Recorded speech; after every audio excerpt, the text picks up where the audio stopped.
Welcome to Suman TV. నేను మీ నవీన్. ప్రస్తుతం నేను సుల్లూరుపేటలోని లావణ్య హాస్పిటల్లో ఉన్నాను. మనతో ఉన్నారు ప్రముఖ గైనకాలజిస్ట్ డాక్టర్ లావణ్య గారు. హాయ్ మ్యామ్, నమస్తే అండి. మ్యామ్, ఈరోజు ఒక ఆశ్చర్యపోయే అద్భుతమైన ప్రశ్న నా దగ్గర ఉంది.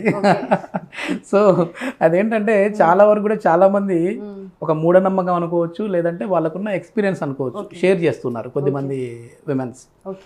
మన హార్ట్ బీట్ని బట్టి, అంటే లోపల బేబీ హార్ట్ బీట్ని బట్టి ప్రెగ్నెంట్గా ఉన్నప్పుడు లోపల ఉన్న బేబీ బాయ్ గర్ల్ అనేది చెప్పొచ్చు అని చెప్పేసి అన్నారు. నిజంగానే హార్ట్ బీట్ని బట్టి పుట్టబోయే బిడ్డ మగ ఆడ అనేది నిర్ధారణ అవుతుందా మ్యామ్? ఖచ్చితంగా నేను నో అనే చెప్తాను మీరు అడిగిన క్వశ్చన్కి. ఎందుకంటే హార్ట్ బీట్, అసలు first of all heart beat అంటే మనకి బేబీ హార్ట్ బీట్ అనేది తెలియపరిచే ఒక సంకేతం. సో బేబీ కండిషన్ ఎలా ఉంది, బేబీ కండిషన్ బాగుందా లేదా అని చూసేది.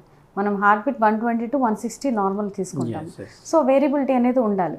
ఆ వేరియబిలిటీ అనేది 120 to 160 హార్ట్ బీట్. ఇప్పుడు మనకు నార్మల్ పర్సన్ తీసుకుంటే హార్ట్ బీట్ మనిషి హెల్తీగా ఉన్నారా లేదా తెలుస్తుంది. ఇప్పుడు ప్రతి డాక్టర్ దగ్గరికి వెళ్ళినప్పుడు ఒక పేషెంట్ పల్స్ చూస్తారు. ఫస్ట్ చూసేది చేయి పట్టుకొని చూస్తారు.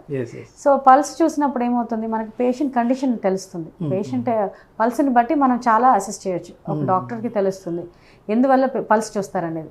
సో బేబీ హార్ట్ బీట్ అనేది కూడా సేమ్ కారణానికి మనం చూస్తాం. అంతే తప్ప సెక్స్ అనేది హార్ట్ బీట్ కి అసలు ఏం సంబంధం లేదు. సో ఖచ్చితంగా లేదు. ఎందుకు అంటే హార్ట్ బీట్ అనేది బేబీ హెల్త్ కండిషన్ చెప్పేది. సో ఎనీ హెల్తీ బేబీ అనేది పుట్టుక అనేది ఒక గాడ్స్ గిఫ్ట్. ఒక baby creation it's by God. So ఆ గాడ్స్ గిఫ్ట్ అనేది మేల్ అయినా కావచ్చు, ఫీమేల్ అయినా కావచ్చు. సో రెండు సమానమే. కానీ మన టార్గెట్ ఏమి ఉండాలి, బేబీ హెల్తీ బేబీని బయటకు తీసుకురావడం అనేది మన టార్గెట్ ఉండాలి తప్ప హార్ట్ బీట్ అనేది మనకి హెల్ప్ చేస్తుంది. బేబీ కండిషన్ డెలివరీ అప్పుడు మానిటర్ చేయడానికి, నార్మల్ చేయాలా, సిజేరియన్ చేయాలా, బేబీ మనం నార్మల్కి వెయిట్ చేయొచ్చా అనే దానికి అసెస్ చేయడానికి హెల్ప్ చేస్తుంది తప్ప సెక్స్కి హార్ట్ బీట్కి ఖచ్చితంగా ఏమీ సంబంధం లేదు. ఓకే, కానీ కొన్ని అపోహల్లో ఇంకోటి ఏంటంటే మ్యామ్, చెప్పండి, కడుపులో బేబీ అనేది గ్రోత్ అయ్యేటప్పుడు మగపిల్లాడు ఉన్నాడు అనుకోండి, వాళ్ళ ఫేస్ ఏదో డల్ గా అయిపోయినట్టుగా మదర్ ఫేస్, అదే ఆడపిల్ల ఉందంటే గ్లోగా ఉన్నట్టుగా అని అంటుంటారు. అది ఏంటంటే మదర్స్ చెప్పినదే. కొన్ని వీడియోస్ లో షేర్ చేస్తా ఉన్నారు. లేదు, మాకు బాబు కడుపులో ఉన్నప్పుడు చూస్తే నేను డల్ గా ఉన్నాను, ఫేస్ పైన పింపుల్స్ వచ్చేవి, అట్లా అంటుంటారు. అది ఎందుకంటే అలా అయితే ఉండదు అని నేను చెప్తున్నాను. ఎందుకు అంటే మదర్ తీసుకునే న్యూట్రిషన్ని బట్టి, హెల్త్ కండిషన్ బట్టి, మెంటల్ స్టేటస్ని బట్టి ఫేస్లో గ్లో కానీ, ఫేస్లో హెల్తీనెస్ కానీ మనకు తెలుస్తుంది. సైకలాజికల్గా ఉంటుంది. తీసుకునే డైట్ని బట్టి ఉంటుంది, న్యూట్రిషన్ని బట్టి ఉంటుంది, ప్లస్ టాబ్లెట్స్ని బట్టి, హెల్త్ చెకప్స్, రెగ్యులర్ చెకప్స్ని బట్టి మదర్ హెల్త్ కండిషన్ బాగుంటే ఫేస్లో ఆటోమేటిక్గా గ్లో వస్తుంది. సో సెక్స్ వల్ల అయితే, బేబీ సెక్స్ వల్ల అయితే మదర్కి ఇన్ఫ్లుయెన్స్ ఎక్కువ అయితే ఉంటుంది. సో మదర్ మెంటల్ స్టేటస్ ఎలా ఉంటుంది, మేబీ బాబు ఉన్నాడని అపోహతోని ఉండడం వల్ల హ్యాపీనెస్ ఉంటుందని చెప్పడం తప్ప ఖచ్చితంగా మెడికల్ గా సైంటిఫిక్ గా మటుకు ఏమీ ఉండదు, అలాంటిది ఏమీ ఉండదు. సో ఎట్లాంటి డైట్ ఫాలో అవ్వాలి, ఎట్లాంటి జాగ్రత్తలు తీసుకోవాలి? ఫస్ట్ ఎట్లా ఉండాలి, సెకండ్ థర్డ్ ఎట్లా? ఫస్ట్ 3 months మనకి ఫోలిక్ యాసిడ్ సప్లిమెంటేషన్ ముఖ్యం. అలాగనే హెల్తీ ఫ్రూట్స్, వెజిటబుల్స్ ఎక్కువ తీసుకోవాలి. సాల్ట్ రెస్ట్రిక్షన్ చేయాలి. సెకండ్ ట్రైమిస్టర్ నుంచి iron, calcium supplementation must and should. Fibre content ఎక్కువ తీసుకోవాలి. కార్బోహైడ్రేట్స్ లిమిటెడ్గా తీసుకోవాలి. ఫ్యాట్ కంటెంట్స్ తగ్గించాలన్నమాట. సాల్ట్ రెస్ట్రిక్షన్ కంపల్సరీ చేయాలి. సాల్ట్ రెస్ట్రిక్షన్ వల్ల మనకి ఎందుకు చేయాలంటే సాల్ట్ వల్ల వాటర్ రిటెన్షన్ ఉంటుంది.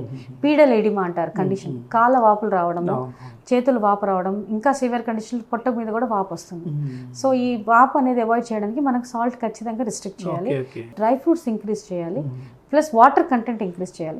Daily 4 liters, minimum 3 to 4 liters. Constipation problem, మలబద్ధక సమస్య వస్తుంటది కదా మ్యామ్ ప్రెగ్నెంట్ ఉమెన్స్ లో. ఎందుకంటే అది ఎందుకు అంటే మనకి డైట్ లో ఐరన్ టాబ్లెట్ సప్లిమెంటేషన్ ఒకటి యాడ్ అవుతుంది. అలానే బాడీలో చేంజెస్ వల్ల కూడా మనకి కాన్స్టిపేషన్ కి ఛాన్సెస్ ఎక్కువ ఉంటుంది. మొటిలిటీ కొంచెం తక్కువ అవడం వల్ల. సో ప్రెగ్నెన్సీ చేంజెస్ లో పెరిస్టాల్టిక్ మూవ్మెంట్ కొంచెం తక్కువ అవడం వల్ల, దానివల్ల కూడా మనకి కాన్స్టిపేషన్ ఉంటుంది. సో అది అవాయిడ్ చేయడానికి వాటర్ కంటెంట్, కొబ్బరి నీళ్ళు కానీ, ఫ్రూట్స్ జ్యూసెస్ ఎక్కువ తీసుకుంటూ, ఫ్రూట్స్ ఎక్కువ తీసుకుంటూ, వెజిటబుల్స్ ఎక్కువ తీసుకుంటే మనం కాన్స్టిపేషన్ అవాయిడ్ చేయొచ్చు. స్టిల్ పర్సిస్టెంట్ గా ఉంటే డాక్టర్ని కన్సల్ట్ చేయాలని నేను సజెస్ట్ చేస్తాను. ముందు నుంచి మేము హెల్దీగా ఉన్నాము, కానీ ప్రెగ్నెంట్ అయిన తర్వాత డయాబెటిక్ అటాక్ అయింది అంటుంటారు. సో అది ఒకసారి ప్రెగ్నెన్సీ టైంలో అటాక్ అయినప్పుడు మళ్ళీ ఏమైనా కంటిన్యూ అయ్యే అవకాశం ఉంటుందా, లేదంటే డెలివరీ అయిన తర్వాత పోతుందా? Pregnancy itself is hyperglycaemic state. అంటే బాడీలో మనకు షుగర్ లెవెల్స్ ఎక్కువ అయ్యే ఛాన్సెస్ ఉంటుంది అనమాట నార్మల్ ప్రెగ్నెంట్ లేడీస్కి. సో అలా షుగర్ టెండెన్సీ ఉన్న వాళ్ళకి ఇంకా ఎక్కువ అవుతుంది. ఎలా అంటే ఇప్పుడు షుగర్ టెండెన్సీ ఉంటుంది, family history, okay family history of diabetes ఉన్న వాళ్ళకి ఎక్కువ షుగర్ వచ్చే ఛాన్సెస్ ఉంటుంది ప్రెగ్నెన్సీలో. సో ఆ ప్రెగ్నెన్సీ లెవెల్స్లో అలాంటప్పుడు ఇన్సులిన్ యూజ్ చేస్తాం మనము. ఆల్రెడీ షుగర్ ఉన్న వాళ్ళకి మనకు ఇన్సులిన్కి షిఫ్ట్ అవ్వాల్సి ఉంటుంది ప్రెగ్నెన్సీ ఉన్నప్పుడు. సో టాబ్లెట్స్ వాడుతున్నా సరే ఇన్సులిన్కి షిఫ్ట్ అయితే సేఫ్ సైడ్లో ఉంటాం. మనకు sugar levels HbA1c level monitoring చేసుకోవాలి ఖచ్చితంగా. HbA1c లెవెల్ అనేది మనకి ఇండికేటర్ అనమాట. షుగర్ ఉన్న వాళ్ళకి న్యూరల్ ట్యూబ్ డిఫెక్ట్స్ ఎక్కువ ఫార్మేషన్ ఛాన్సెస్ ఉంటుంది అనమాట. సో ఇవన్నీ అవాయిడ్ చేయడానికి మనకు షుగర్ లెవెల్స్ HbA1c లెవెల్స్ ఖచ్చితంగా మానిటరింగ్ చేసుకుంటూ ఉండాలి. At the same time doctor consultation తీసుకోవాలి. సో బేబీ కాంప్లికేషన్స్ కూడా ఎక్కువ ఉంటాయి డయాబెటీస్ ఉన్నప్పుడు. బిగ్ బేబీ అనే ఛాన్సెస్ ఎక్కువ ఉంటుంది. బేబీకి కూడా మళ్ళీ ఏమైనా అటాక్ అయ్యే ఛాన్సెస్ ఉంటాయి. కాబట్టి ఖచ్చితంగా బేబీ వెయిట్ పెరుగుతారు ఎక్కువ.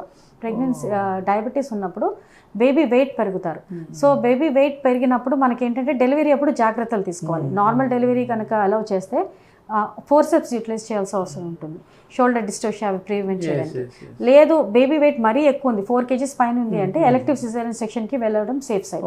సో మీరు అడిగినట్టుగా ఆఫ్టర్ డెలివరీ కూడా గ్లూకోజ్ లెవెల్స్ ఎక్కువ ఉంటాయి మటుకు మనకు ఖచ్చితంగా after delivery sugar levels check చేసుకోవాలి.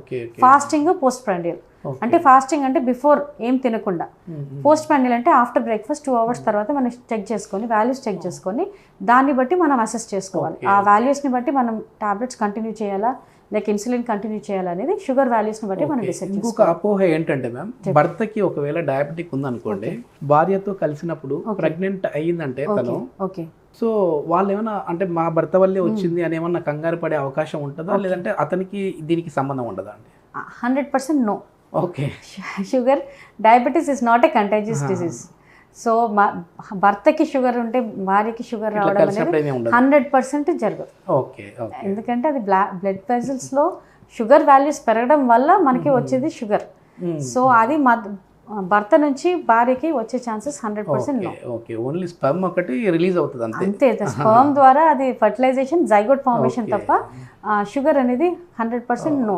ఓకే, థైరాయిడ్ కూడా ఇట్లాంటి దానిలో మనం చూస్తూ ఉంటామండి. ముందు నుంచి మాకేం థైరాయిడ్ లేదు, బట్ ఇప్పుడు ప్రెగ్నెంట్లో మాకు థైరాయిడ్ వచ్చింది అని కంగారు పడిపోతూ ఉంటారు. సో ఆ థైరాయిడ్కి టాబ్లెట్స్ వాడుతూ ఉంటారు. మళ్ళీ డెలివరీ అయిన తర్వాత కూడా వాడాలా, లేదంటే లైట్ తీసుకుంటే సరిపోతుందా? హైపోథైరాయిడిజం అనేది ప్రెగ్నెన్సీలో కొంతమందికి వచ్చే ఛాన్సెస్ ఉంటుంది.